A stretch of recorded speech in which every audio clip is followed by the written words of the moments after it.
This week, the company that settles every single stock trade in America, I'm talking about the organization sitting underneath the entire U.S. financial system, chose a blockchain to move $114 trillion in assets. At the exact same time, same week, MasterCard got a crypto license.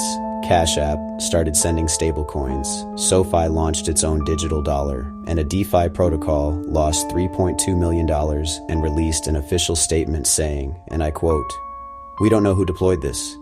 This is crypto in 2026. And today we're breaking down everything that happened this week, what it means, what investors should actually pay attention to, and why I think we are watching the single most important infrastructure shift in the history of money. Let's go."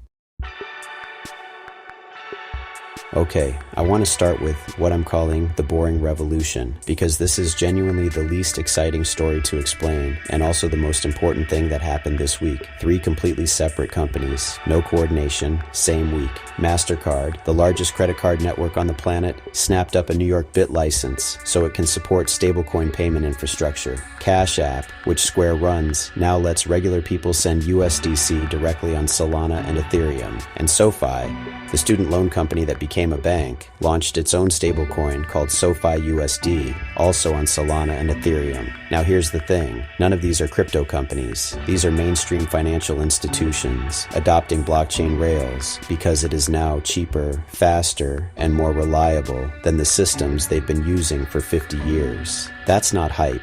That's infrastructure adoption. That's the internet in 1997. And then, quietly, no headlines, Aave Labs secured dual UK licenses for regulated crypto payment infrastructure through a local subsidiary. Aave, the DeFi protocol, got regulated UK payment licenses. If you told me that 5 years ago, I would have laughed. This week, it just happened. So the question for investors isn't which stablecoin wins the coin wars, it's which chains do they run on. And right now that answer keeps coming back as Solana and Ethereum. Both. Not one. Both. I'll put the long-term investor take in the final section. But bookmark stablecoins. Because the payment layer of the internet is being rebuilt right now, and it's being built on blockchain. Alright, this is the one. I need you to understand what DTCC is before we go further. DTCC is the Depository Trust and Clearing Corporation. It is the entity that sits underneath every stock trade in America. Every time you buy a share of Apple, Amazon, Tesla, DTCC settles that transaction. It clears over $100 trillion in trades. It is, genuinely, the plumbing of capitalism. This week, DTCC chose Stellar, XLM, to bring tokenized assets onto blockchain in what could become the largest real-world asset migration in history. This is not a pilot. This is not a white paper. This is the legacy financial system picking a public blockchain for core infrastructure. Now, social media went absolutely feral with XLM is replacing XRP, which is like saying your coworker got promoted and therefore you got fired. These aren't competitors in this context. XRP and XLM serve different roles in the ecosystem. One blockchain getting a massive institutional endorsement expands the whole pie. It validates the thesis that public blockchains are the future of financial infrastructure. Full stop. And here's the angle most people missed. Standard Chartered, one of the largest banks in the world, compared Ethereum to Amazon in 2001. Think about that. During the dot-com crash, Amazon fell 90%. Everyone said it was over. And then Amazon became Amazon. Standard Chartered is saying ETH's fundamentals have massively outrun its price. That is not a small statement from a major bank. BitGet also launched its own RWA tokenization platform called Reality this week. The institutional on-ramp for real-world assets is now a traffic jam, in the best possible way.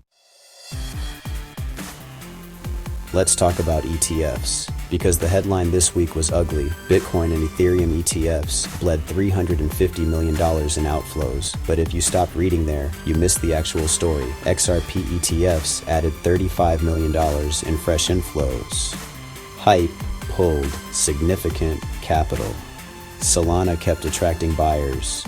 The money didn't leave crypto, it rotated. That's a very different story. When capital rotates from large cap to mid cap narratives, it historically signals either a market top or the early stages of an alt season. We don't know which yet, but you need to be watching. $7.5 billion in Bitcoin and Ethereum options expired this week. CryptoQuant flagged that whale, and dolphin accumulation has stalled, meaning the big players aren't aggressively buying right now. Demand is weak. But, and this is huge, Bitcoin just entered a price zone that has historically preceded rallies of 660% and 1700%. Now, I'm not going to tell you that means Bitcoin is going to 1700% from here. That would be irresponsible. And also, I don't have a crystal ball. What I will say is the on-chain setup has looked like this before. And historically, people who waited for confirmation rather than acting on the signal got a lot less of the move. Do your own research, but pay attention. Also noteworthy, BitDigital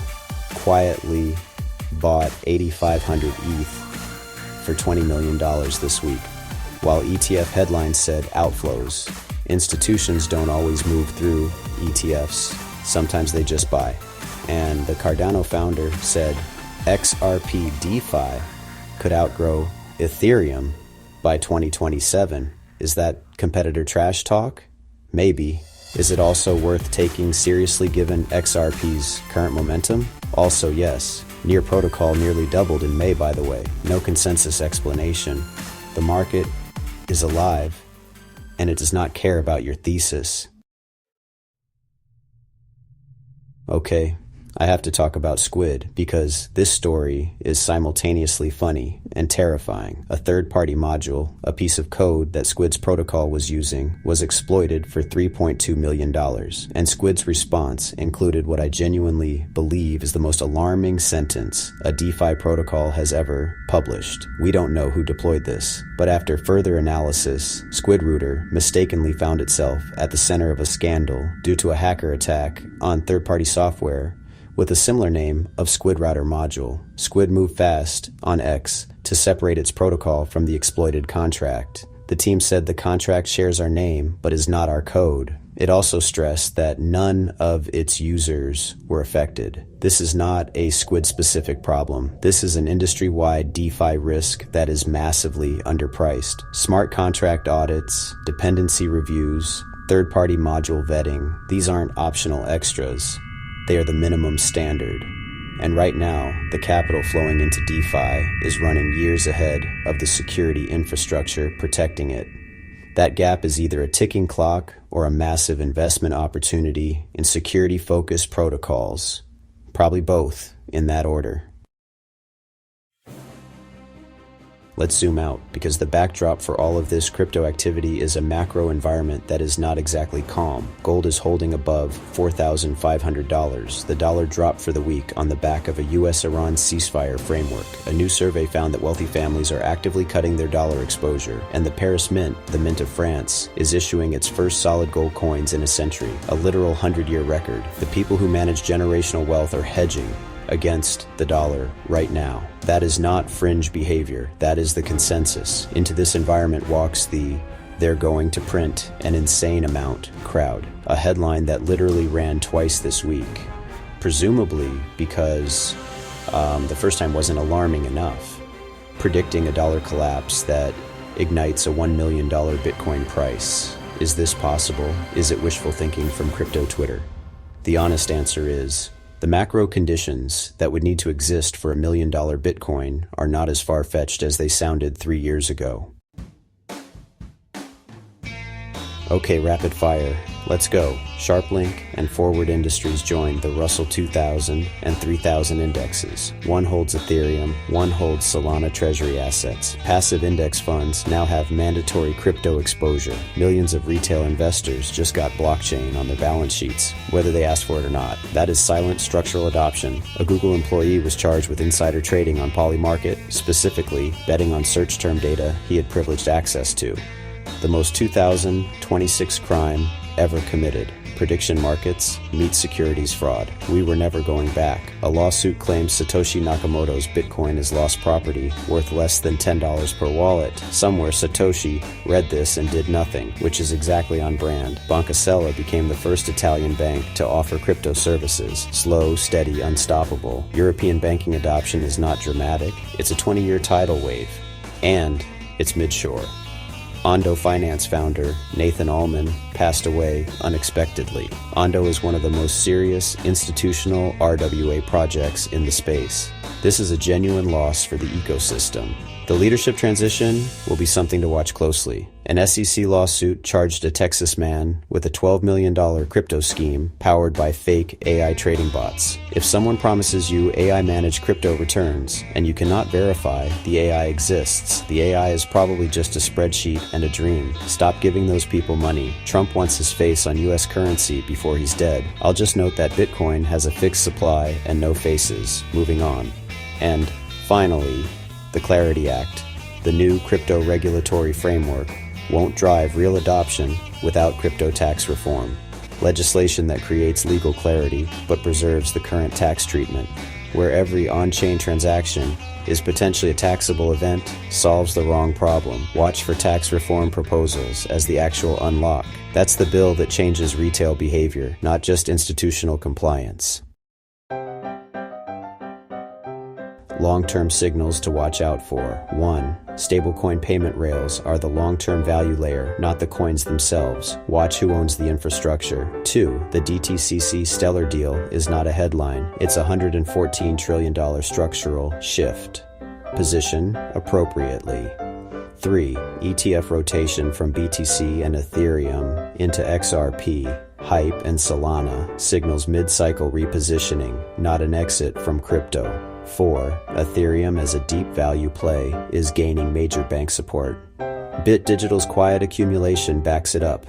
5. The macro debasement thesis, gold up, dollar down, wealthy families hedging, is no longer contrarian. It's the consensus. 6. DeFi security is structurally underpriced as a risk. The squid exploit is a case study in what's coming if the industry doesn't catch up.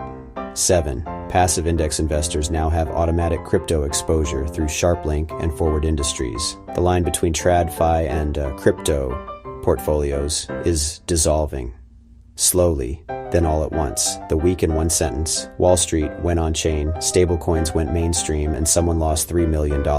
Welcome to the future of finance. It's messy, it's real, and it is absolutely happening whether you participate or not. If this video gave you something to think about, drop a comment with the one signal you're watching closest. Like, share, subscribe, and I'll see you later. Peace.